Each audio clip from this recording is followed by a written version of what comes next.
bem? Vocês estão bem? Vamos ao estudo do capítulo 4 do livro do profeta Daniel.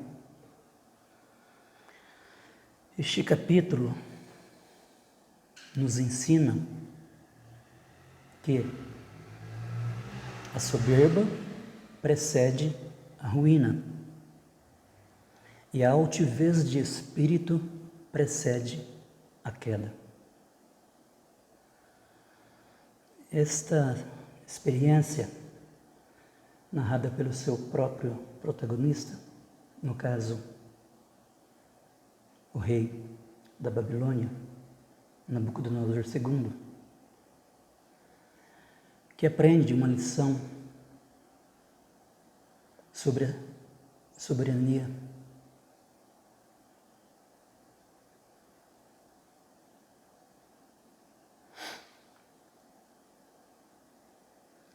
Ele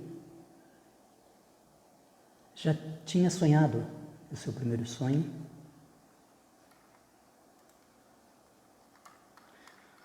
e agora novamente Deus lhe dá uma outra oportunidade. O título diz assim: Nabucodonosor sonha com uma árvore. Eu vou ler apenas o verso 1 e a gente vai comentar este capítulo, tá bom? Então vamos lá. Daniel 4, verso 1, diz assim: O rei Nabucodonosor, aos homens de todos os povos, nações e línguas que vivem no mundo inteiro, paz e prosperidade. Nabucodonosor teve um sonho. Ele sonhou com a estátua de ouro. Seus encantadores, seus magos, seus adivinhos, seus astrólogos não conseguiram decifrar o sonho. Daniel o decifrou, interpretou, e mesmo assim depois Nabucodonosor fez a estátua tal qual ele tinha sonhado. Vocês viram no último vídeo a passagem dos 3 jovens, né? Sadraque, Mesaque e Abednego. Agora, uma outra noite, estava Nabucodonosor em seu palácio, em sua casa, e teve um sonho que o deixou alarmado. Estando eu deitado em minha casa, os pensamentos e visões que passaram pela minha mente deixaram-me aterrorizado. E aí ele chamou novamente os encantadores, os astrólogos, os adivinhos, mas ele não chamou Daniel. Interessante que ele chamou todos.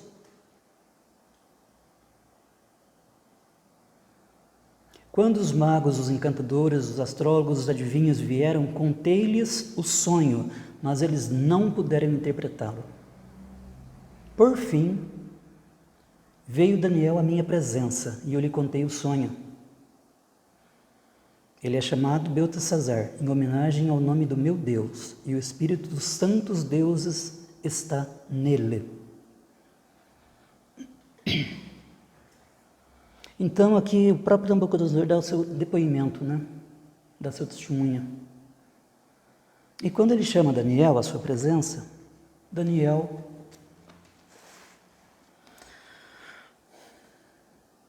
vejam que interessante. O rei sonhou com uma árvore.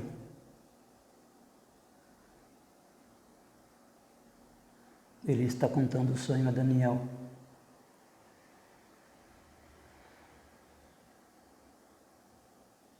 Olhei e diante de mim estava uma árvore muito alta no meio da terra. A árvore cresceu tanto que a sua copa encostou no céu. Era visível até os confins da terra. Tinha belas folhas, muitos frutos e nela havia alimento para todos. Debaixo dela os animais do campo achavam abrigo e as aves do céu viviam em seus galhos. Todas as criaturas se alimentavam daquela árvore.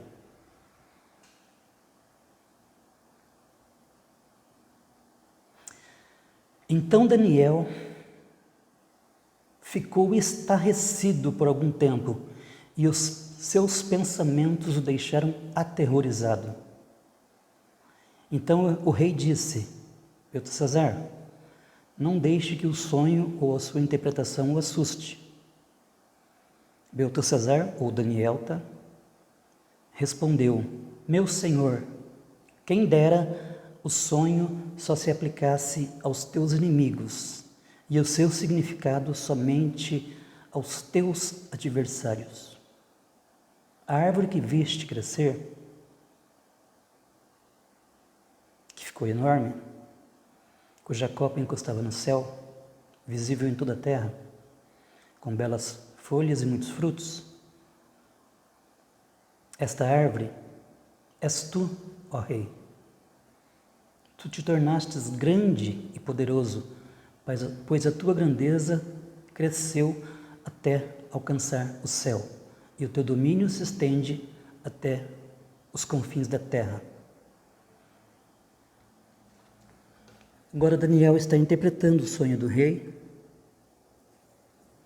e vocês observam a admiração que Daniel tinha pelo rei. Isso é típico de grandes homens, tá? Daniel foi um grande homem. E Nabucodonosor também. Todavia ele deixou que a soberba, que a arrogância tomassem conta do seu coração e não adorou ao Deus dos céus. Então Deus lhe deu 2 sonhos. E aqui é interessante observar que Daniel não apenas interpreta o sonho, mas ele aconselha o rei. Portanto, ó rei, no verso 27, aceita o meu conselho, renuncia a teus pecados e à tua maldade, pratica a justiça e tem compaixão dos necessitados, talvez então continues a viver em paz.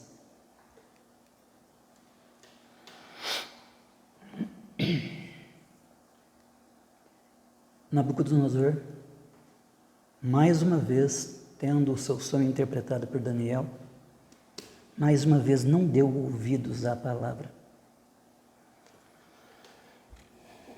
E aqui nós temos uma situação bem interessante.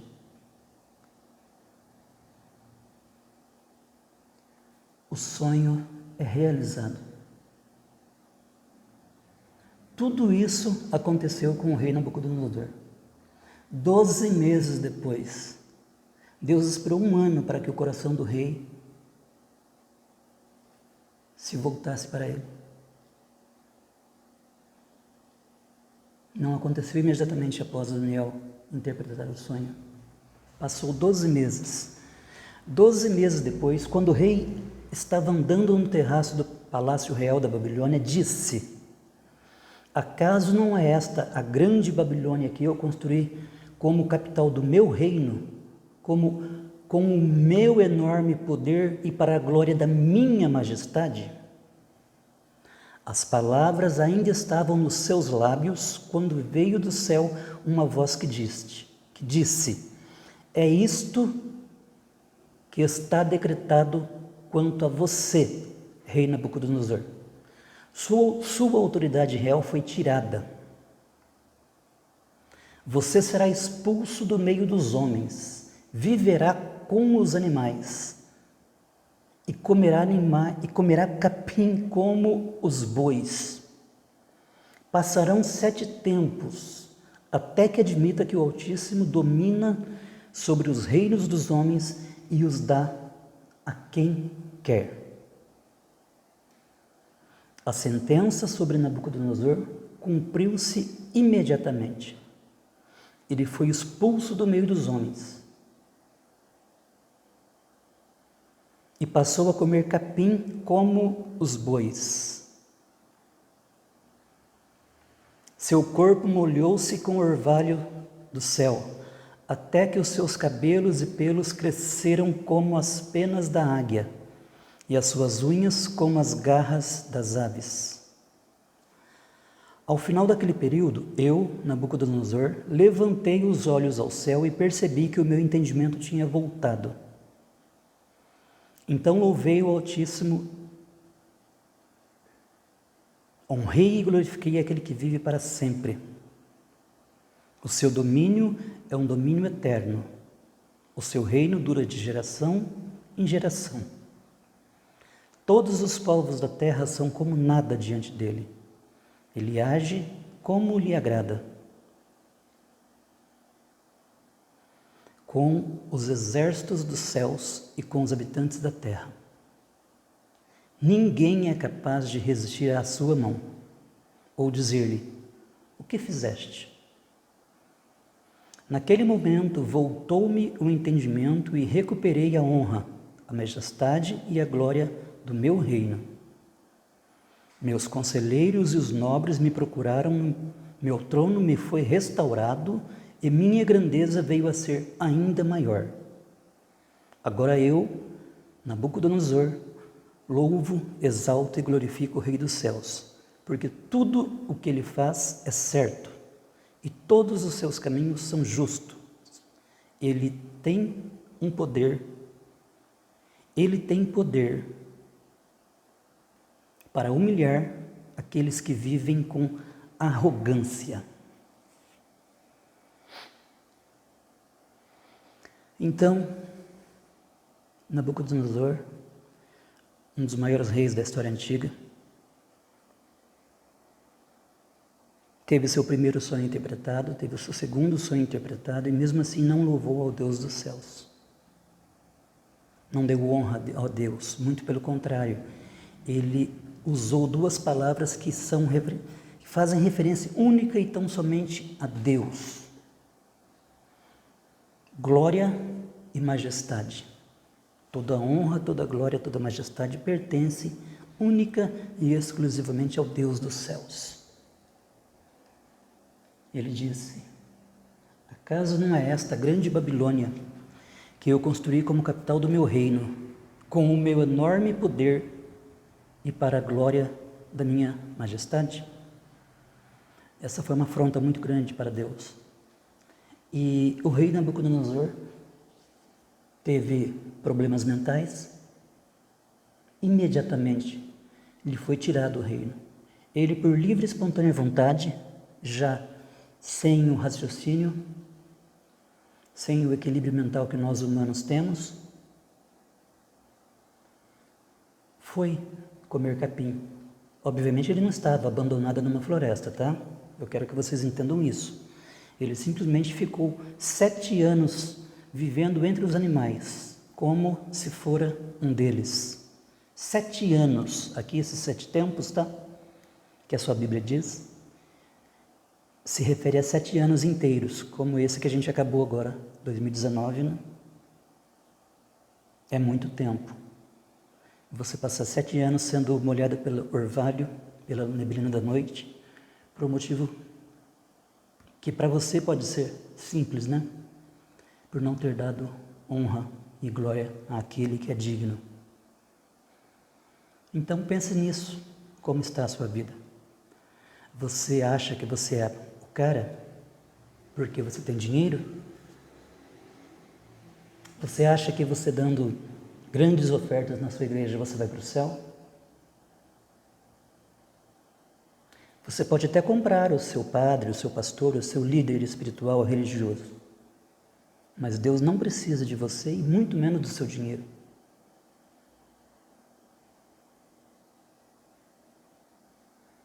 Até porque, né, eu já disse uma vez, os ricos teriam o privilégio de viver em 2 céus. Aqui, nós vivemos uma situação adversa porque nós não temos dinheiro. Porque dinheiro não é do diabo. E dinheiro não leva ninguém para o inferno. O que leva a pessoa para o inferno é colocar o coração no dinheiro. O amor ao dinheiro é a raiz de todos os males, diz a Bíblia. Então, se você tiver dinheiro, você pode muito bem ter uma vida decente, viver em paz aqui na terra, né? Porque você não tem que se preocupar com nada, você pode viajar, conhecer os 4 cantos do planeta e depois ainda ir para o céu. Então, você vive em 2 céus. Vive aqui e depois vai para o céu ainda. Mas se você deixar a soberba e a arrogância te dominar, está aqui o exemplo do rei Nabucodonosor, contado por ele mesmo, após a experiência vivida de 7 anos inteiros, comendo capim como um animal. Os cabelos do seu corpo cresceram, suas unhas se cresceram, e ele andava pastando como os animais e sendo molhado pelo orvalho do campo. Que Deus tenha misericórdia de você, que Deus te oriente, te ilumine, e você possa entender que todo o poder pertence a Deus e ninguém mais. Na primeira carta do apóstolo Pedro, capítulo 5, no verso 5 está escrito assim: Deus abate os soberbos, mas dá graça aos humildes. Pense nisso.